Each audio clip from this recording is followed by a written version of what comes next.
ജയ് മാതാ. ചരണം ശരണം രമാംബികേ, ചരണം ശരണം ത്രയംബകേ. ഭാരതത്തിൻ്റെ പുരാതന സംസ്കാരം 3 ഘടകങ്ങളുമായി ബന്ധപ്പെട്ടിരിക്കുന്നു: ബ്രഹ്മവിദ്യ, യോഗശാസ്ത്രം, ഗുരുശിഷ്യ പരമ്പര. ശാസ്ത്രപഠനം, സത്സംഗം, സ്വന്തം യുക്തിചിന്ത എന്നിവയിലൂടെ പ്രപഞ്ചത്തിൻ്റെ അസത്യതയെക്കുറിച്ചും ലൗകിക സുഖങ്ങളുടെ പൊള്ളത്തരത്തെക്കുറിച്ചും ഒരാൾക്ക് ബോധ്യമുണ്ടാകുന്നു. ഈശ്വര സാക്ഷാത്കാരത്തിന് താഴെ മറ്റൊന്നിനും സംതൃപ്തി നൽകാൻ കഴിയാത്ത വിധം തീവ്രമായ വൈരാഗ്യവും ഈശ്വരേച്ഛയുമായുള്ള ഒരാൾ ബ്രഹ്മവിദ്യയ്ക്ക് അർഹനാണ്.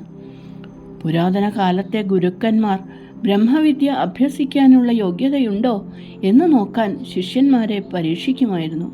വർഷങ്ങളോളം നീണ്ട പഠനത്തിനും പ്രായോഗിക പരിശീലനത്തിനും ശേഷമാണ് ഒരാൾ വിദഗ്ധനായ ഒരു വൈദ്യനായി മാറുന്നത്. അദ്ദേഹം രോഗങ്ങൾ കൃത്യമായി നിർണയിക്കുകയും രോഗികൾക്ക് ആശ്വാസം നൽകുകയും ചെയ്യുന്നു. എന്നാൽ ഒരു ഔഷധം കൊണ്ടും ഭേദമാക്കാൻ കഴിയാത്തൊരു രോഗമുണ്ട്. അതാണ് ഭവരോഗം അഥവാ പുനർജന്മങ്ങളുടെ ചക്രം. ഈ രോഗത്തെ ജ്ഞാനം കൊണ്ട് മാത്രമേ ഇല്ലാതാക്കാൻ കഴിയൂ. ഈ രോഗം സുഖപ്പെടുത്താൻ കഴിയുന്ന വൈദ്യനെ സദ്ഗുരു എന്ന് വിളിക്കുന്നു. മനസ്സ് എന്നത് സങ്കല്പങ്ങളുടെയും വികല്പങ്ങളുടെയും വികാരങ്ങളുടെയും ഒരു ചുഴി പോലെയാണ്. ഇവ ഉണ്ടാകുമ്പോൾ തന്നെ തിരിച്ചറിയാനും നിവൃത്തിയുടെ പാതയിൽ പ്രവേശിക്കാനും വിവേകം നേടി അഖണ്ഡമായ ശാന്തി അനുഭവിക്കാനും സദ്ഗുരുവിൻ്റെ പാദങ്ങളിൽ അഭയം പ്രാപിക്കുകയും അദ്ദേഹം കാണിച്ചു തരുന്ന ആന്തരിക പാതയിലൂടെ സഞ്ചരിക്കുകയും വേണം. ഉന്നത വിദ്യാഭ്യാസത്തിനായി നിങ്ങൾ എങ്ങനെ ഒരു കോളേജിൽ പോകുന്നുവോ അതുപോലെ വിദ്യകളിൽ വെച്ച് ഏറ്റവും ശ്രേഷ്ഠമായ ബ്രഹ്മവിദ്യയ്ക്കായി നിങ്ങൾ ശക്തിനഗറിൽ വന്നിരിക്കുന്നു. അമ്മ നിങ്ങളുടെ പവിത്രമായ മന്ത്രവും ഉപാസനയുടെ രഹസ്യവും നൽകിയിട്ടുണ്ട്. വിശ്വാസത്തിൽ ഉറച്ചു നിന്ന് നിങ്ങളുടെ മുഴുവൻ മനസ്സിനെയും ഊർജത്തെയും സാധനയിൽ കേന്ദ്രീകരിക്കണം. വൈദ്യൻ വിദഗ്ധനാണ്, രോഗനിർണയം ശരിയാണ്, മരുന്നും ഫലപ്രദമാണ്. എന്നാൽ ഇതോടൊപ്പം പഥ്യം കൂടി പാലിച്ചില്ലെങ്കിൽ ചികിത്സ രോഗിക്ക് ആശ്വാസം നൽകില്ല. അതുപോലെ സാധകന് ശീലാവൃത്തിയും സ്വഭാവശുദ്ധിയും ഇല്ലെങ്കിൽ ഉപദേശവും ഉപാസനയും കൊണ്ട് മാത്രം അനുഭൂതി ലഭിക്കില്ല. നിങ്ങളുടെ സാധനയിൽ നിങ്ങൾ ആനന്ദം കണ്ടെത്തണം, ധ്യാനത്തിൽ നിഷ്ഠ പുലർത്തണം. നിങ്ങളുടെ അന്വേഷണത്തിൽ തീവ്രതയോ സാധനയിൽ ക്രമമോ ഇല്ലെങ്കിൽ നിങ്ങൾ ആന്തരികമായ സന്തോഷത്തിൻ്റെ സ്രോതസ്സ് ഇതുവരെ കണ്ടെത്തിയിട്ടില്ല എന്നാണ് അർത്ഥം. ആത്മീയ പാതയിൽ വലിയ ആനന്ദമുണ്ട്. എന്നാൽ അനിത്യമായവയിൽ നിന്ന് പിന്തിരിഞ്ഞ് പൂർണ്ണതയ്ക്കായി ഈശ്വരനെ മാത്രം നോക്കുന്ന മനസ്സിന് മാത്രമേ ഈ ആനന്ദം കണ്ടെത്താൻ കഴിയൂ. ഇന്ദ്രിയ സുഖങ്ങൾ സങ്കല്പമാത്രവും ക്ഷണികവുമാണ്. ശാശ്വതമായ ആനന്ദം ഈശ്വരനിൽ മാത്രമാണ്. നിങ്ങളുടെ മനസ്സ് ഭോഗങ്ങളിൽ നിന്ന് പിന്മാറി വിഷയങ്ങളിൽ നിന്ന് സ്വതന്ത്രമായ ആ വലിയ ആനന്ദം ആസ്വദിച്ചു തുടങ്ങുമ്പോൾ നിങ്ങൾക്കൊരിക്കലും നിഷ്ഠയിൽ നിന്ന് മാറാനോ സാധനയുടെ തീവ്രത കുറയ്ക്കാനോ കഴിയില്ല. മായയുടെ ആകർഷണം ഭയങ്കരമാണ്. മഹാനായ ജഡഭരതൻ പോലും ഒരു മാനിനോടുള്ള അടുപ്പം കാരണം വീണ്ടും മാനിൻ്റെ ശരീരത്തിൽ ജനിക്കേണ്ടി വന്നു. അദ്ദേഹത്തിൻ്റെ മനസ്സിൽ ആദ്യം തോന്നിയ കരുണ പിന്നീട് സ്നേഹമായും വലിയ അറ്റാച്ച്മെൻ്റായും മാറി. ഇതാണ് മായയുടെ വഞ്ചനാപരമായ ശക്തി. ബന്ധനങ്ങളെ സൂക്ഷിക്കുക. ഗൃഹസ്ഥാശ്രമികൾ എന്ന നിലയിൽ നിങ്ങൾ ജാഗ്രതയുള്ളവരും ഉള്ളുകൊണ്ട് നിർമ്മമരുമായിരിക്കണം. ആദ്യം നിങ്ങളുടെ മനസ്സിനെ അച്ചടക്കമുള്ളതാക്കുക. ലൗകിക ബന്ധങ്ങൾക്ക് അപ്പുറത്തെ ലോകത്ത് പ്രസക്തിയില്ല.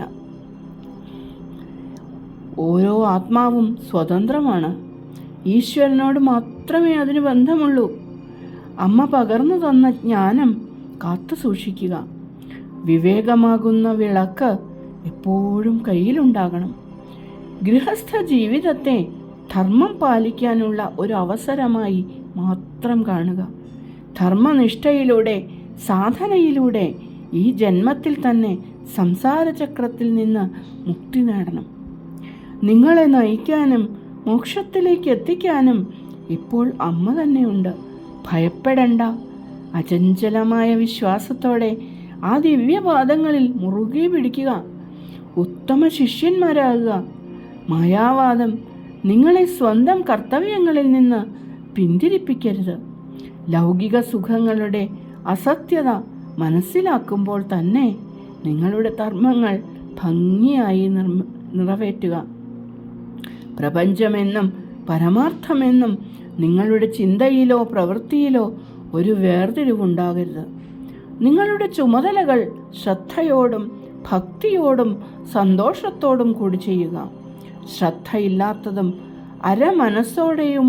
ഉള്ളതുമായ പ്രവർത്തികൾ യോഗശാസ്ത്രത്തിന് വിരുദ്ധമാണ്. അവ ബലഹീനതയുടെ ലക്ഷണങ്ങളാണ്. സ്വന്തം കടമയിൽ ശ്രദ്ധ കേന്ദ്രീകരിക്കാൻ കഴിയാത്ത മനസ്സിന് ധ്യാനത്തിലും ശ്രദ്ധിക്കാനാവില്ല. ഈശ്വരൻ സാക്ഷിയും അന്തര്യാമിയുമാണ്. ദൈവ സാന്നിധ്യം അറിയുക എന്നാൽ സ്വന്തം മനസ്സാക്ഷിയോട് സത്യസന്ധത പുലർത്തുക എന്നാണ് അർത്ഥം. ആത്മസാക്ഷിയെ ആർക്കും വഞ്ചിക്കാനാവില്ല. നിങ്ങൾ ആത്മാർത്ഥതയും സത്യസന്ധതയും നിഷ്കപടതയും ഉള്ളവരായിരിക്കണം. കുടിലതയോ കാപട്യമോ ഉണ്ടെങ്കിൽ മനഃശാന്തി ലഭിക്കില്ല. ഈശ്വരനുമായുള്ള സമാഗമത്തിന് ഒരു കൊച്ചുകുട്ടിയെപ്പോലെ നിഷ്കളങ്കനാവണം.